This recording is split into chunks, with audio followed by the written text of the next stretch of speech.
Hello, this is Charles, and this is Chapter 9 of Going Home. In Chapter 8, Myrtle had her 15 minutes of fame and was somewhat overwhelmed by it all. Chapter 9, they'll be moving on. What happens? Stay tuned. Chapter 9. Nathan had certainly slept better. It wasn't that he stayed up too late, but his mind kept going back to Cassie and what she had been through, and it disturbed him greatly. Before going to bed, he had read quite a bit about trafficking online. Between what he read and what little he heard from Cassie, he was able to put together a fairly thorough picture of how these trafficking operations worked and what their victims went through. It was not a pretty picture, and he was highly disturbed by what he had learned. Human trafficking was pretty much the modern world's slavery, and if the statistics were to be believed, was the fastest growing criminal enterprise in the world. Most of the victims appeared to be from other countries, and most were forced into labor and not sex, but the sexual exploitation made for bigger headlines. He saw all manner of estimates about the number of girls and women brought into the U.S., figures ranging from 10,000 to 50,000. In truth, the numbers were probably rather hard to pin down because many of the victims appeared to be simply undocumented immigrants. While rarer than the victims kidnapped overseas, there were victims here in America as well, as he knew all too well by what he had witnessed earlier. The traffickers used all manner of tricks to capture their victims, but outright kidnapping was not that common due to the extra risk involved. Often the victims were from poor families, but not always, and were lured by offers of good paying work in another city, or by a smooth talker promising an acting or modeling audition. Their captors knew a lot about their families and would make threats against a sibling or parent, or would take revealing photos of them and threaten to send those back to their families. Threats of violence against family or threats of ruining a girl's reputation with family members often proved highly effective at keeping the girls in line.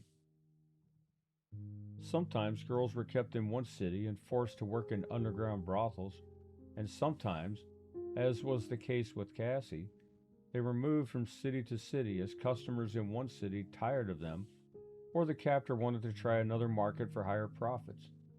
They would also be used as prostitutes in truck stops along the way to other locations, which explained the cities that Cassie had passed through since being taken.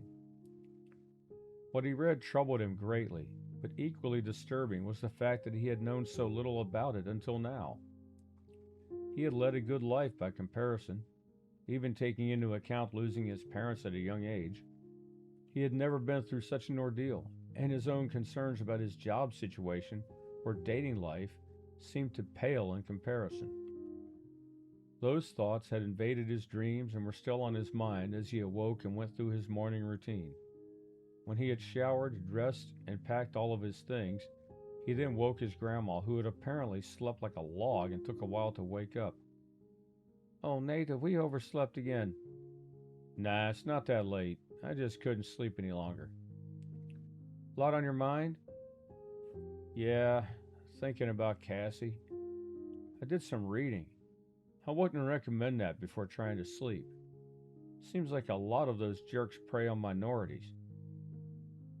I watched something on TV about it a couple weeks ago. They go after a lot of poor girls and minorities." "Yeah, same thing I was reading last night. Bunch of sick bastards. Well, I'm going to take my stuff to the car while you get ready."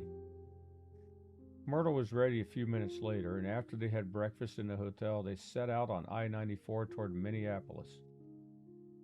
"How far to Minneapolis?" asked Myrtle. "Looks to be about 2.5 hours, give or take.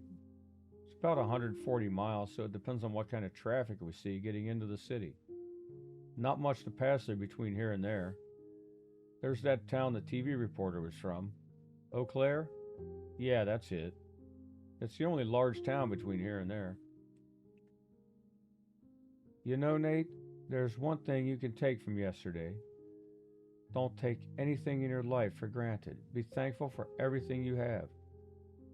"Yeah, I know what you mean. I'm never going to gripe about anything again."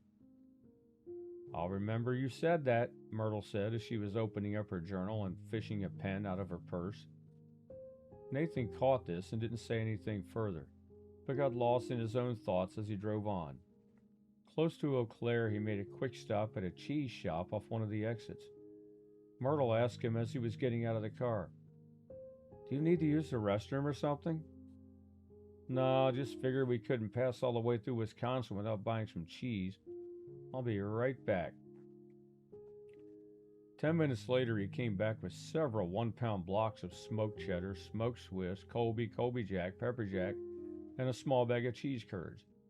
He cut a few slices of smoked cheddar, retrieved 2 drinks from the cooler, and pulled back onto the highway. "You know, Nate, I've never been one to eat a lot of cheese, but this is pretty tasty." "I guess I know a thing or two about making cheese in this state."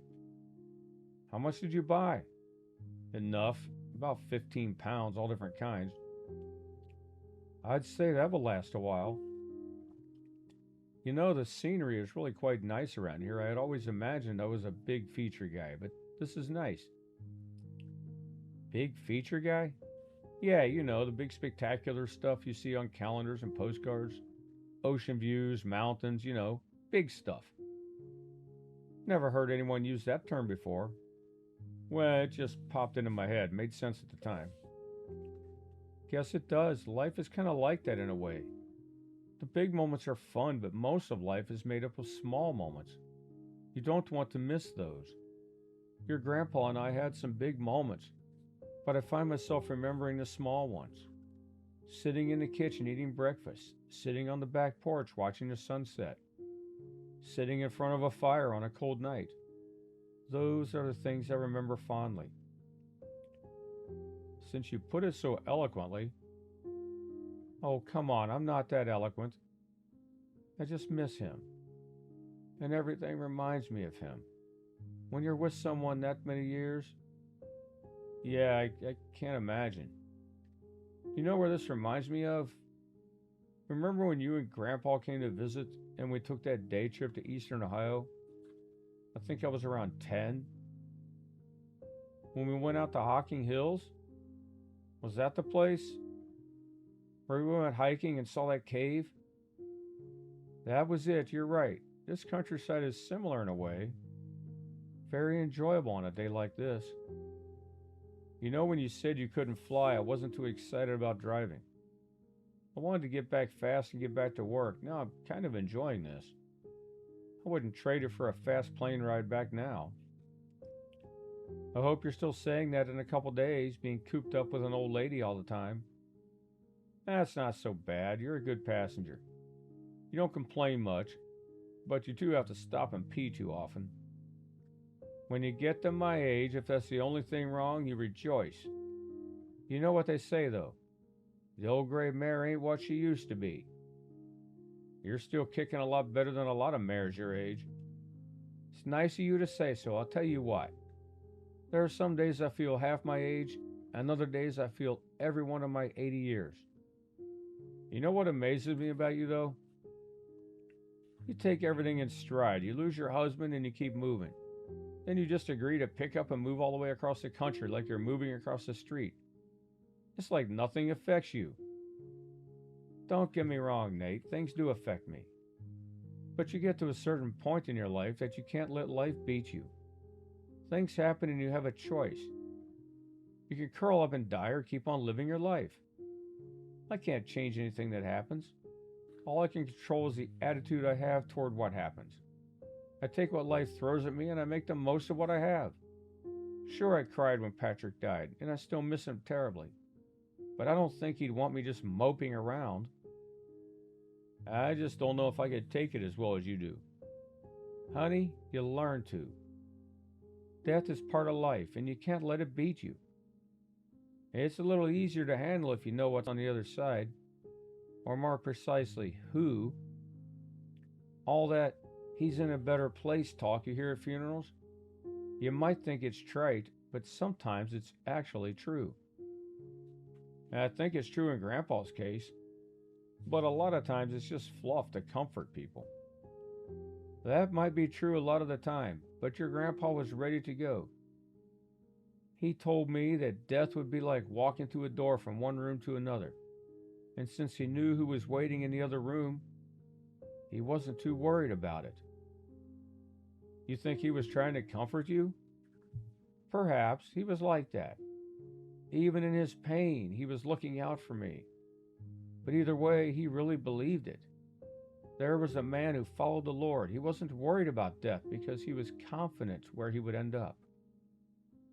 That's what I admired about him. It was matter of fact, nothing preachy with him. Yeah, he was as real as it gets. That's what he was.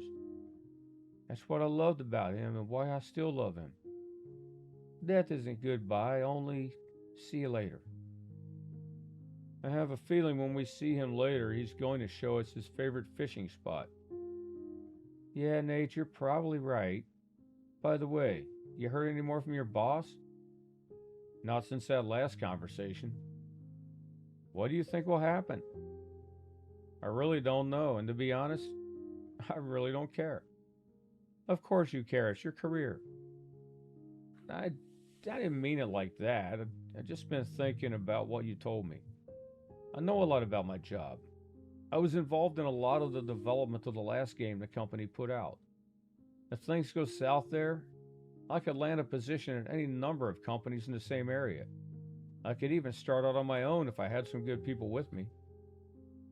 That would be kind of risky, wouldn't it?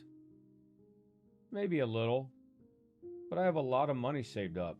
I could live a couple years without a paycheck, probably. I thought things were expensive out there. Yeah, the cost of living is higher, but I get paid well, and I really don't spend much. I have my apartment and my internet and cable bills, but that's about it. I don't go out much. Eating out is no fun alone, and it's a lot cheaper to cook. You know, you could do something about that eating out alone thing. Yeah, I hear you. Been thinking a lot about what you said. Your friend Mark told you the same thing. You have nothing to lose by going for it. You want me to go and tell her you like her? You're joking, right? Maybe. Maybe not. If you don't want me to do that, you'll just have to beat me to it. Good luck with that. You don't even drive. You think I'm going to run you over there so you can play matchmaker? Why not? It could be fun. I could just see it now. I walk by her desk and she says, "Hi, Nate. Guess what your grandma just told me?" Myrtle had no response, but only because she was laughing. Sometimes she had an odd way of laughing where her whole upper body would just shake up and down, and her eyes would be squinting, but no sound would be coming out. The smallest bit of wit could set her off, and this time she went on like this for a good 5 minutes. Nathan was wondering if she would need to come up for air. It was clear that the whole notion was amusing to her, and soon Nathan was smiling as well. He hadn't seen her laugh like this since before Grandpa died. It did him good to see it. You do know it's not polite to laugh at the expense of others, he said. Oh dear, I'm sorry. I couldn't help it. Myrtle's matchmaking service kind of has a ring to it, doesn't it? Maybe a new business venture for me. All your single friends will be lining up. I'll be rich. You're already rich. You didn't have to remind me. You're not doing so bad yourself. I looked up what people like you make. You looked it up? I do know how to use the internet. I'm not completely clueless. Well, I'm not as loaded as you are. That was all your grandfather's doing. The business is doing well, and I don't have to lift a finger. How much do you have in the bank anyway? None of your business, young man. It's plenty. How much have you given away since we left? Oh, those couple checks? That was nothing. Say that to the recipients. You changed that girl's life. Maybe. Her life has already been changed. I just did something nice for her. After what she's been through, she deserves it. Well, I've been thinking about her ever since. I feel bad about what she went through, but I'm really happy that we were there when we were. Maybe someone else would have stopped, but I'm happy it was us. I'm going to remember that day for the rest of my life. And just a few minutes ago, you were getting on me about my bladder. Yeah, that was the best timed pee break ever. Right place, right time. Or the Lord's timing. I just feel humbled that I could be used that way. Yeah, me too. How much did you give her anyway? 20 grand. It won't even be enough to pay all of her college. 20 grand? That depends on where she decides to go to school. It would be a good start. That might not seem like a lot of money to you, but to a poor girl like her, that's like winning the lottery. How about the guy in Indiana? How much you give him? Not as much. I think around 15. 15,000? You're certainly being generous. Like I said, I have plenty, and I'll never live long enough to spend it all. Not with more coming in every month from the business. Don't worry, Nate. There will still be plenty left for you when I kick the bucket. Don't talk like that. You still have plenty of years left in you. None of us are guaranteed anything. Anyway, why be blessed with all this money and not use it to bless others? What am I going to do with it anyway? Well, when you do kick the bucket, at least the preacher won't have to lie at your funeral. Myrtle lapsed into another fit of laughter and then pulled out her journal and began to write more. Nathan turned up the radio, and before he knew it, they were pulling into the parking lot of the Mall of America. We're there already, said Myrtle. That was pretty quick. Yeah, we're there. Not sure what you do in a mall this big, but I looked up some things online. They have an aquarium here and a maze made of mirrors, a lot of stores, and quite a few eating places. We could get lunch while we're here. The aquarium sounds amazing, Nate. Don't know about that maze. They ended up going through both, the aquarium being more enjoyable than the maze. Nathan, that maze gave me a headache. I think I could use some lunch now. That place looks interesting, Nathan says as he pointed across the way. Bubba Gump Shrimp Company? Yeah, you like seafood? Sure, let's try it. They went to lunch at Bubba Gump and thought the food was good enough. Actually, really good. Nathan found himself wanting to change the topic when he realized that his grandma had an inexhaustible memory of quotes from Forest Gump and was more than happy to share them with every restaurant employee she could come across. When they were finally done and had paid the bill, Nathan said, I knew you liked that movie, but I didn't know you could quote the entire thing. How many times have you watched it? Oh, I don't know. Not more than a dozen. Maybe more than a dozen. I don't remember. Your grandpa and I saw it at the cinema the night it opened, and we saw it again the next night. We lived through everything in that film, so it kind of hit home. I guess so. I didn't know you knew so many of the lines, though. I'm impressed. They walked around aimlessly until they came to a bookstore where they were both at home. Nathan picked up a couple novels, and Myrtle got a novel and another journal book. He couldn't believe she had already filled one, but as much as she wrote while he was driving, maybe he shouldn't be that surprised. When they were approaching the counter, an employee stopped them, took another look at Myrtle, and then stuck out her hand. I knew I recognized you. I saw you on the news last night. I'm Vanessa. So glad to meet you. Hello, Vanessa, Myrtle said. You saw me on the news? Oh, yes, from the truck stop. You're the lady that called the cops on that kidnapper. I thought all the news people were from Wisconsin. I was visiting my parents in Hammond last night. They get the Eau Claire station. Anyway, I'm just so glad to meet you. Seeing that story made my day. Nice to see some good news for a change. So you passing through or something? Yeah, on the way to California. Well, I've always wanted to go there. Me too. So you've never been there either? Not yet, anyway. I'm moving in with my grandson here. I just lost my husband. Oh, I'm so sorry to hear that. Thanks. I'll be okay, though. We saw it coming for a while. Cancer. Not the best way to go. Yeah, my grandpa has cancer. Do yourself a favor, Nathan said. Tell him how much you love him, even if you think he knows it already. You'll regret it later if you don't. Well, I hope you enjoyed Chapter 9. If so, please like and subscribe. If you want information about my other work, you can check out the links in the description below. Take care, and I'll see you on the next one.